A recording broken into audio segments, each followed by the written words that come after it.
This book is edited by myself, Ben Walker and Andrew Stork. Between us we have experience as qualified teachers, trainers of teachers. We've managed and led advising and tutoring and student experience policies and processes across multiple institutions. We've led on the development of staff training and initiatives in the field, and between us this is our third book in this area. Our 2015 and 2018 books aim to fill the gap in advising and tutor practitioner texts, underpinned by theory and research. This book examines the key themes, theories and concepts relevant to advisors and tutors. It translates these into real-world practice, what is really happening in the sector right now. We had 148 practitioners apply from multiple UK institutions, 50 were chosen, and these resulted in 25 different case studies. They come in a variety of different forms, from personal stories of practice to action research and scholarly inquiry. They come from a broad range of different perspectives, both individuals employed in academic and professional service type roles.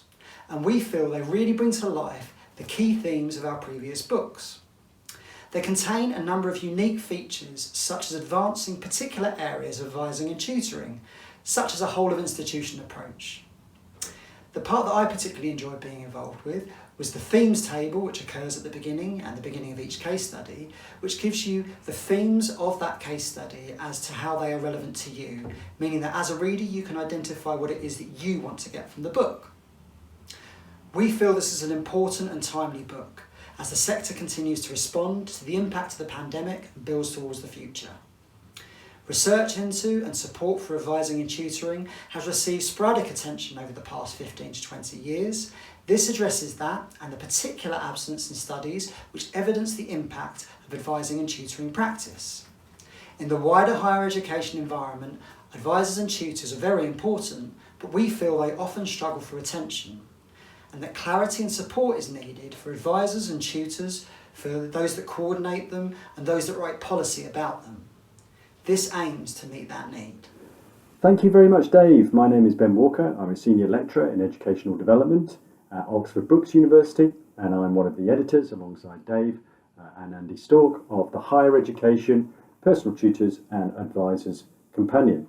Thank you so much for your interest in this collection and for watching this video. And what I'm going to do is I'm going to talk about two particular quotes that highlight really the key challenges that we have in personal tutoring in contemporary higher education, and the ways, importantly, in which this case study collection can help us combat and meet some of those challenges. The first quote is taken from a case study we received and is published in the collection from Manchester Metropolitan University, who describe, having talked to students and staff, describe the situation of personal tutoring as two people in a room that neither wants to be in for a purpose that is unclear to both. Is that a description that resonates with you, something you understand? Having worked in personal tutoring and advising for a number of years, that is something that in our experience is all too often the experience of students and staff. What this case study collection aims to do, the premise for it, is bring together a community of people to try and combat such challenges, and to bring together that community to talk about things that we don't often get the chance to do. So similarly to teaching, you may have heard that the opportunity for teachers to talk to other teachers about teaching can be quite limited. Arguably, even more so, it's limited for personal tutors to talk to other personal tutors about personal tutoring. And this case study collection embodies in printed form that community, that opportunity to combat such a challenge. What we need is clarity about the boundaries of the role and its parameters. We need that for both staff and students in order to get away from that description that is contained within that quote. In 2018, we tried to address that in the book Effective Personal Tutoring in Higher Education by defining effective personal tutoring, clarifying its purpose and its aims. So that's another useful resource for you. But what this case study collection does is take that further by giving institutional, real-world specificity on how to combat such a challenge. There are 5 specific case studies on this particular area to help you with this challenge from universities who have tried to address it. The second quote is not actually one that made it word for word into the final printed collection, but is something that kept on coming to mind to us as editors as we were reviewing the case studies and getting them ready for publication. But I'll give you the undoctored or unchanged quote first of all, which is as follows. See if you can guess where it's from or who it's from. Beer, the cause of and solution to all life's problems. Do you know where that's from?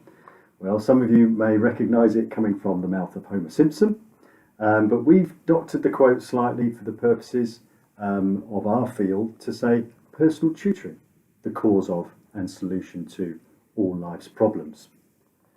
As I said, whilst editing the work, this kept on coming back to our minds, and we noticed there is often a lack of clarity on the system and activity of personal tutoring, as I've just described, and therefore it means that it is often used conveniently by senior managers and the like to solve everything in the university in terms of its challenges. So it's both the cause of those problems, it seems, and it can be the solution to that. So personal tutoring is constantly under review. Maybe it's under review in your institution at the moment. In my experience, it's nearly always under review wherever I have worked.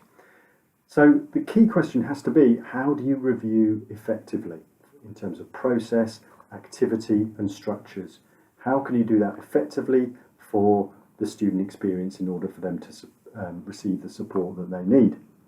So a key theme, and we have a themes table at the beginning of the case study collection, is institutional review and implementation. 9 case studies within the collection tackle this subject and give you some clarity over what effective review and implementation means. So, thank you so much for watching this video. We really hope that you will enjoy the case study collection. Get in touch with us if there's any questions that you may have. But for the moment, it's back over to you, Dave. Thank you very much. To conclude, we feel that this text develops a crucial but underdeveloped area. It identifies key themes on which future work is needed. It starts to raise advising and tutoring status to its rightful place. We hope that you enjoy reading it as much as we did editing it.